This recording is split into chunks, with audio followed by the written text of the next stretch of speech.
Hello students, today in this video we have to discuss primary cells and secondary cells. First, let us go for primary cell.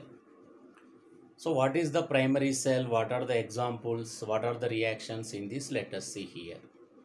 In general, the electrochemical cell is most generally considered as a primary cell.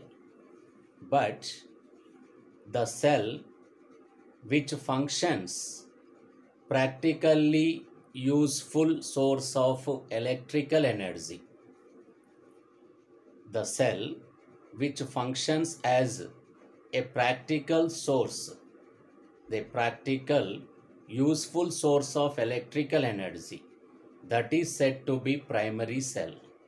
Examples in our daily life: the cells using in torches and clocks, transistors and TV remotes, those are all examples of primary cells.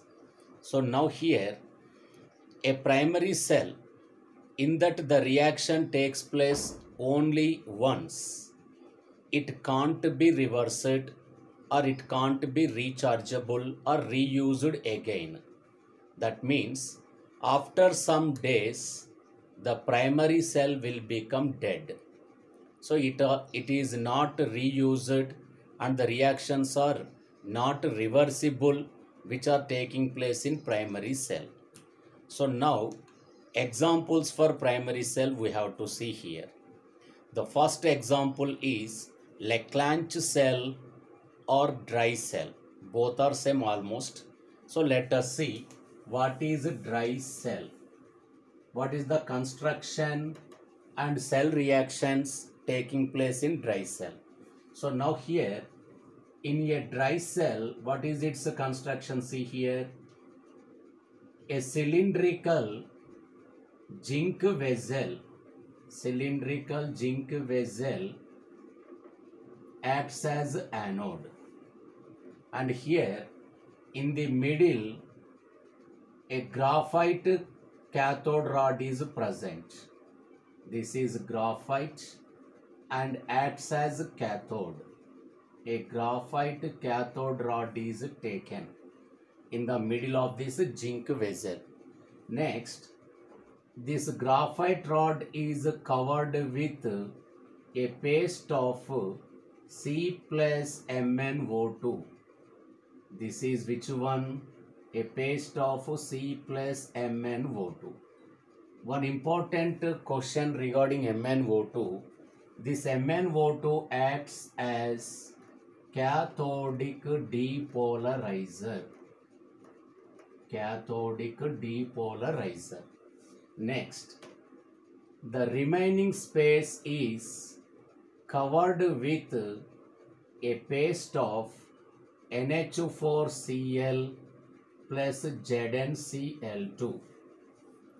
Now, this zinc vessel is covered with cardboard, and that is sealed with pitch.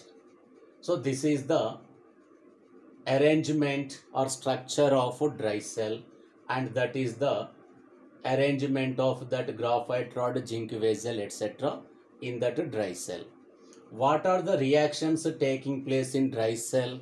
See here, at anode, already we discussed here that zinc vessel acts as anode. So at anode the reaction is Zn gives Zn plus 2 electrons, and at cathode, what is the reaction taking place at cathode here? This MnO2 we have taken as a cathodic depolarizer. So that involve in the reaction MnO2 plus NH4 plus electron gives MnOOH plus NH3. Or another reaction also might takes place at cathode.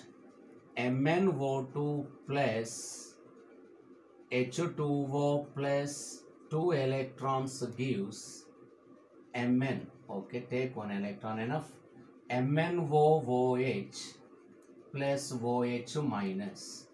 So these are the primary reactions taking place in dry cell.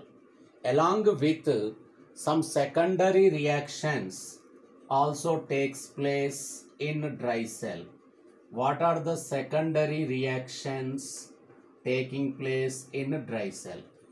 The OH minus produced in this reaction that now react with NH4Cl taken in this dry cell. So now NH4Cl plus OH minus gives NH3 plus H2O plus Cl minus. NH3 produced in this reaction reacts with Zn plus 2 formed in the reaction at anode. Now we get a complex compound ZnNH3 taken 4 plus 2. So this is one important point we have to remember. What is the complex compound formed as a final product in dry cell? What is that? ZnNH3 taken 4 plus 2.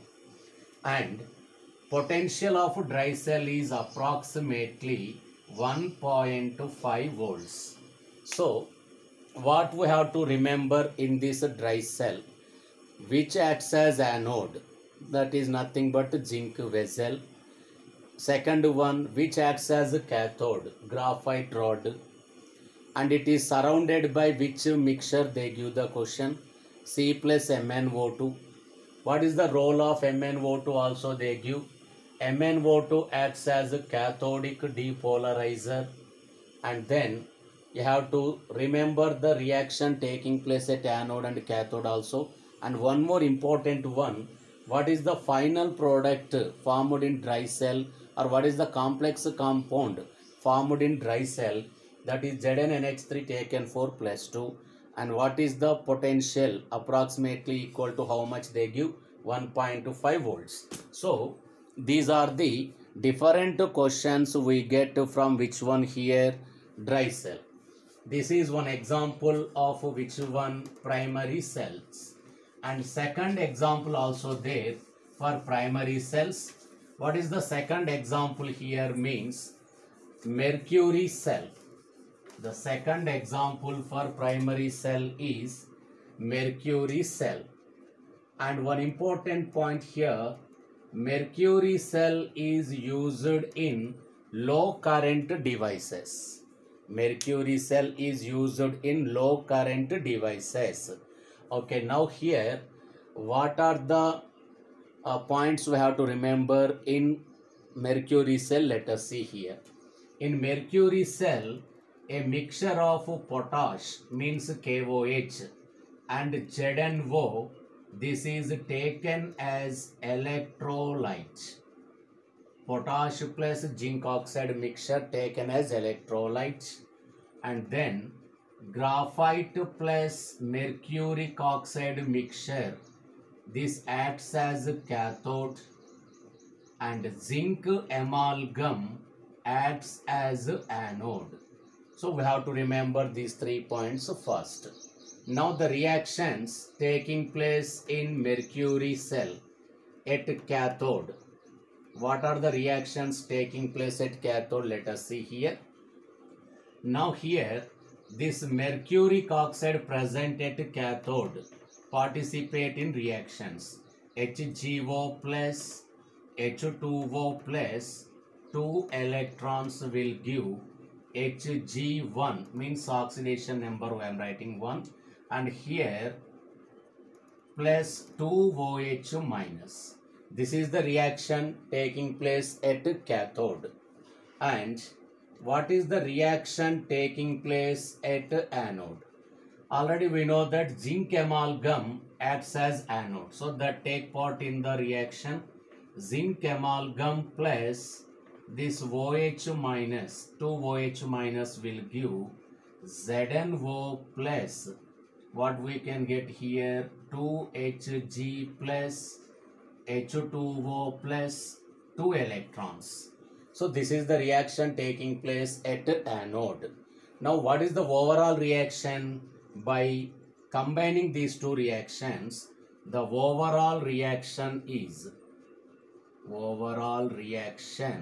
taking place is zinc amalgam plus HgO gives ZnO plus 2Hg.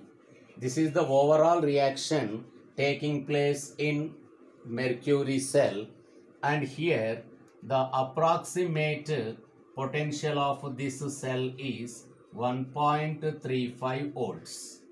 1.35 volts. But what are the important competitive questions? Let us see in this. So of course they give this, what is the electrolyte in mercury cell, which acts as cathode, which acts as anode. Those you have to remember. And another important one here, during the lifetime of mercury cell, there is no change in concentration of any ion. We have to remember this point here. There is no change in concentration of any ion during the lifetime of this mercury cell. So these are the important points we have to remember regarding mercury cell. Now these two are the examples, dry cell and mercury cell. These two are examples of primary cells. So we have to remember that thing. Primary cells can't be reused. After some usage, they become dead. So only once the reaction takes place, and the reactions are not reversible. You have to remember these points. Okay, then after the primary cell, now we have to go for the another one, secondary cell. What is the difference between primary cell and secondary cell? Let us see here.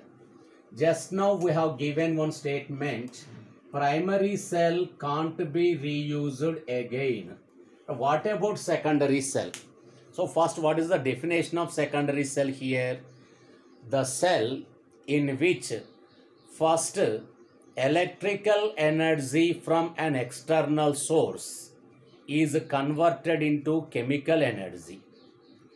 When external source is removed, the chemical energy produced or formed in that cell is now again producing electrical energy. I repeat again that statement here. The cell in which first electrical energy is converted into chemical energy by using external source of electricity. When external source is removed, the reaction is made to occur in reverse direction.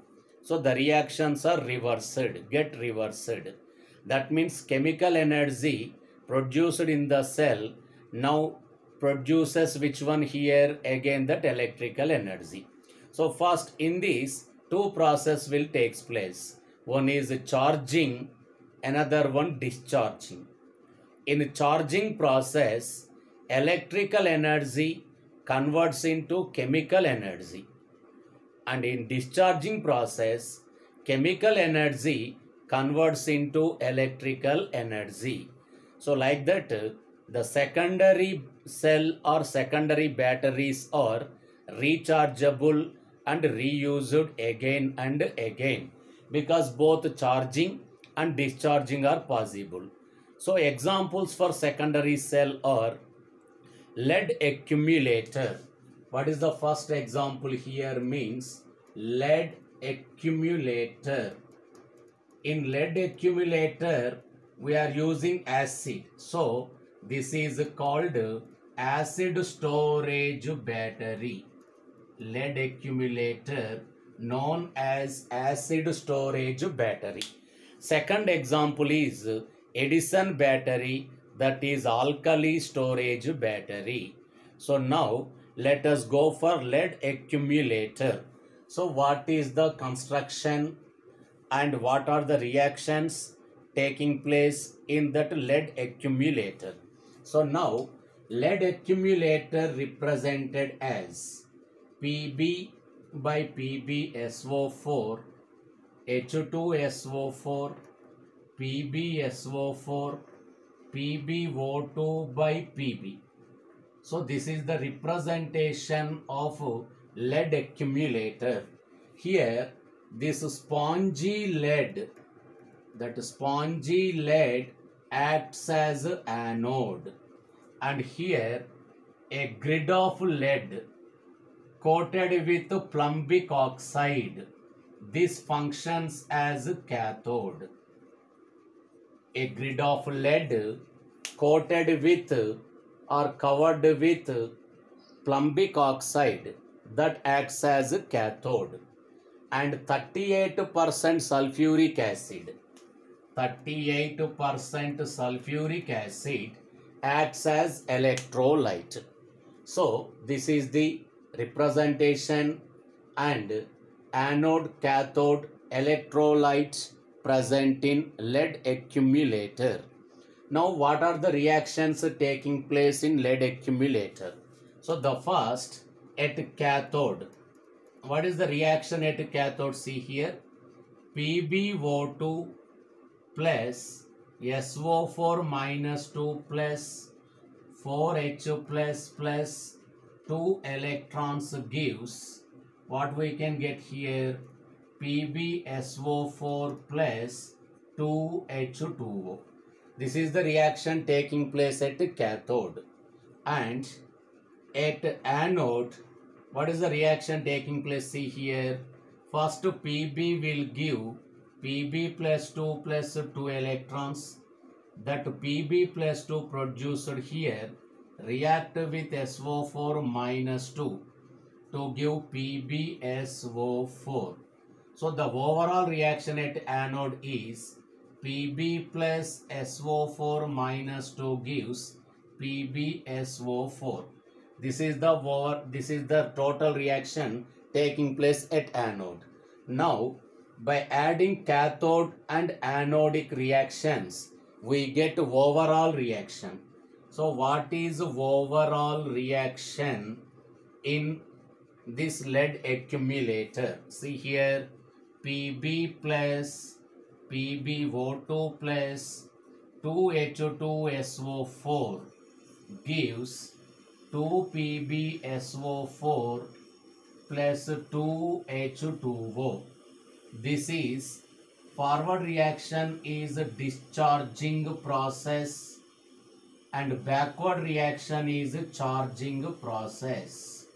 So this is the overall reaction taking place in lead accumulator. So one important point we have to remember here, what is that? The question they give, in lead accumulator while discharging, which converts into which one? So in discharging process, sulfuric acid converts into water, but in charging process, that water converts into which one? Sulfuric acid. And this reaction is only for the production of 2 Faraday's electricity. That means when once this reaction takes place, 2 Faraday's electricity produced in lead accumulator. So this reaction meant for 2 Faraday's electricity. And another one here, the voltage of the lead accumulator depends on the specific gravity of sulfuric acid. Based on the specific gravity of sulfuric acid, the percentage of charging or the percentage of potential generation that depends on which one here, that differs based on which one? Specific gravity of sulfuric acid.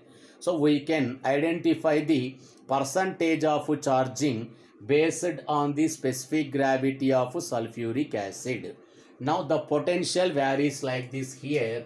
Now when 5% sulfuric acid is present, at that time that voltage is 1.88 volts. and when percentage of sulfuric acid is 40%, the voltage is 2.15 volts. So in this, what we have to remember for any competitive exams? The first one is here. What is the representation of lead accumulator? And is it acid storage or alkali storage battery? They give the question. It is acid storage battery, and 38% sulfuric acid. 38% sulfuric acid acts as electrolyte. Spongy lead acts as anode, and here that lead that coated with plumbic oxide acts as a cathode. And in the charging process, water converts into sulfuric acid, and in discharging process, sulfuric acid converts into water. And once this reaction takes place, 2 Faraday of electricity is produced. So these we have to remember regarding which one, this lead accumulator. And another example is there for secondary cell, that is nickel cadmium battery.